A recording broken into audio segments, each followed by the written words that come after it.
Sir, ಒಂದೇ ಒಂದು ಗುನ್ನ ಕೊಟ್ಟೆ, ಕಳೆದೋಗ್ಬಿಟ್ಟ. ಮೈಂಡ್ ಬ್ಲಾಕ್ ಆಗಿದೆ. ಎದ್ದಳಕ್ಕೆ ಮಿನಿಮಮ್ 3 ದಿನ ಬೇಕು ಸರ್. ಯಾರು ನೀನು? ನಿಮ್ ಫ್ಯಾನ್ ಬಾಸ್. ಕೆಲವ್ರಿಗೆ ಈ CM, PM, ಫಿಲ್ಮ್ ಸ್ಟಾರ್ಸ್, ದೊಡ್ಡ ಬಿಸ್ನೆಸ್ ಮ್ಯಾಗ್ನೆಟ್ ಆಗ್ಬೇಕು ಅಂತ ಇಷ್ಟ ಇರುತ್ತೆ. ಆದ್ರೆ ನನಗೆ ನಿಮ್ ತರ ಡಾನ್ ಆಗ್ಬೇಕು ಅಂತ ಇಷ್ಟ. ಅದಕ್ಕೆ ನಾನು ನಿಮ್ ಫ್ಯಾನ್ ಆಗ್ಬಿಟ್ಟಿದ್ದೀನಿ ಬಾಸ್. ಈ ಚಪ್ಪರ್ ನನ್ ಮಗ 1 ವರ್ಷದಿಂದ ಡಿನ ಪರಿಚಯ ಮಾಡಿಸು ಅಂತ ಕೇಳಿದಕ್ಕೆ ಮಾಡಿಸ್ತೀನಿ ಅಂತ ಕಾಗೆ ಹರಿಸ್ತಿದ್ದ. ನಾನು ಸುಮ್ಮನೆ ಇದ್ದೆ. ನನ್ ಕೈ ರೋಲ್ ಕಾಲ್ ಮಾಡ್ತಿದ್ದ ಬಾಸ್. ಅದಕ್ಕೆ ಇವತ್ತು ಡಿ ಹತ್ರ ಕರ್ಕೊಂಡೋಗಿ ನನ್ನನ್ನ ಪರಿಚಯ ಮಾಡಿಸುತ್ತ ಕಂಡೀಷನ್ ಹಾಕಿದಕ್ಕೆ ಅವ್ನ್ ಏನಂದ ಗೊತ್ತಾ? ನೀನ್ ಡಿ ಅಂತ ಪುಡಂಗಿನ ಅಂದ. ತಡ್ಕೊಳಕ್ಕಾಗಲ್ಲ, ಒಂದ್ ಕೊಟ್ಟೆ, ಅಲ್ಲೇ ಫ್ಲಾಟ್.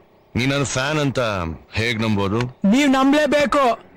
ನಿಮ್ ಹೆಸರನ್ನ ನನ್ ಕೈ ಮೇಲೆ ಹಾಕ್ಸ್ಕೊಂಡಿದೀನಿ, ಡಿ ಅಂತ.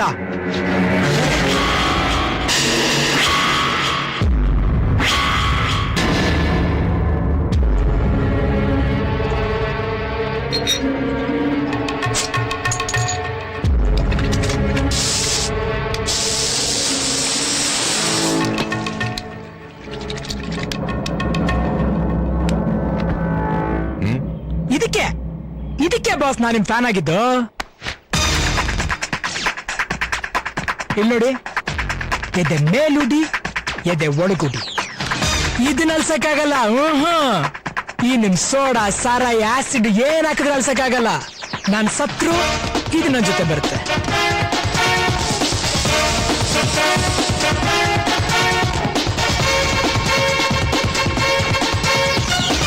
ಈಗ ಗೊತ್ತಾಯ್ತಾ ಬಾಸ್ ನಾನ್ ನಿಮ್ಗೆಂತ ಫ್ಯಾನ್ ಅಂತ? ಇನ್ನೂ ನಂಬಿಕೆ ಬರ್ಲಿಲ್ವಾ? ಏಕಲವ್ಯನ್ ತರ ನನ್ನೇ ಪೂಜಿಸ್ತಾ ಅಭಿಮಾನಿಸ್ತಾ ಇದೀಯಾ? ತಗೋ, ಅವನು ಬೆರಳು ಕೊಟ್ಟ, ನೀನ್ ನನಗೆ ಬಲ್ಗೈ ಕೊಡು.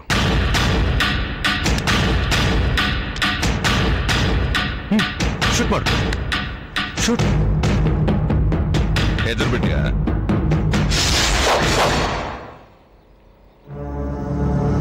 ಅಯ್ಯ ಕಾಂಜಿ ಪಿಂಜಿ ನನ್ ಮಕ್ಳ, ಯಾವನು ಸ್ಟಡಿ ಇಲ್ವಲ್ರು? ಅಲ್ಲ, ಯಾವನೋ ಗೊತ್ತಿರೋ ವ್ಯಕ್ತಿ ನಿಮ್ ಜಾಗ ಬಂದಿದ್ರೆ ಅಂದ್ಮೇಲೆ ಯಾವ ರೇಂಜ್ ಅಲ್ಲಿ ಅಲರ್ಟ್ ಆಗಿರ್ಬೇಕು. ಹೈ, ಏನ್ ಬಾಸ್, ಬಾರ್ ನಲ್ಲಿರೋನೆಲ್ಲ ಬಾಡಿ ಗಾರ್ಡ್ ಮಾಡ್ಕೊಂಡ್ರೆ ಇದೇ ಆಗೋದು. ಯಾಕೆ ಬಾಸ್ ಟೆನ್ಷನ್ ಆಗ್ಬಿಟ್ರಾ? ನಾನೆಲ್ಲಾದ್ರೆ ನಿಮ್ಗೆ ಶೂಟ್ ಮಾಡ್ತೀನಾ? ನಾನ್ ನಿಮ್ ಅಭಿಮಾನಿ ಬಾಸ್, ನಿಮ್ ಫ್ಯಾನು. ಶೂಟ್ ಮಾಡ್ಕೋ, ರೂಟ್ ಚೇಂಜ್ ಮಾಡಬೇಡ.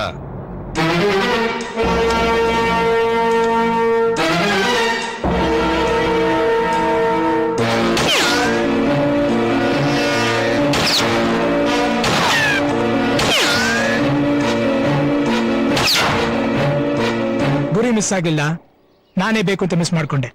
ಕೈ ಕಳ್ಕೊಂಡು ನಿಮ್ ಸೇವೆ ಮಾಡ್ದೆ. ಒಂದ್ ಬೆಗ್ಗರ್ ತರ ಸೈಡ್ಲಿ ಕೂತಿರೋ ಬದಲು ಈ ಬಾಡಿನ ನಿಮ್ಗೆ ಒಪ್ಸ್ಬಿಟ್ರೆ ಹೇಗೂ ನಿಮ್ಮ ನೋಡಾಯ್ತು, ನನ್ ಜಿಂದಗಿ ಸಾರ್ಥಕ ಆಯ್ತು. ಅದಕ್ಕೆ ಒಂದೇ ಒಂದ್ ಬುಲೆಟ್ ಉಳಿಸಿದೀನಿ. ತಗೊಳ್ಳಿ ಬಾಸ್, ನೀವೇ ನಿಮ್ ಕೈಯಾರ ನನ್ನ ಶೂಟ್ ಮಾಡಿ. ತಗೊಳ್ಳಿ, ಕಮಾನ್, ಶೂಟ್ ಮೀ.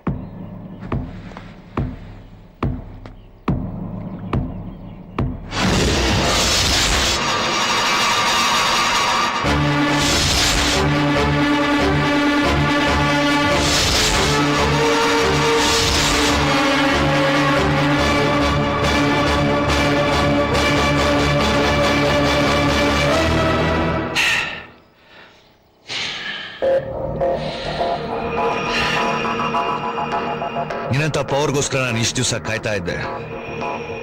ನೀನ್ ನಂಗೆ ಇಷ್ಟ ಆಗ್ಬಿಟ್ಟೆ, ತುಂಬಾ ಇಷ್ಟ ಆಗ್ಬಿಟ್ಟೆ. ಇನ್ಮೇಲಿಂದ ನೀನೇ ನಂಗೆ ರೈಟ್ ಹ್ಯಾಂಡ್.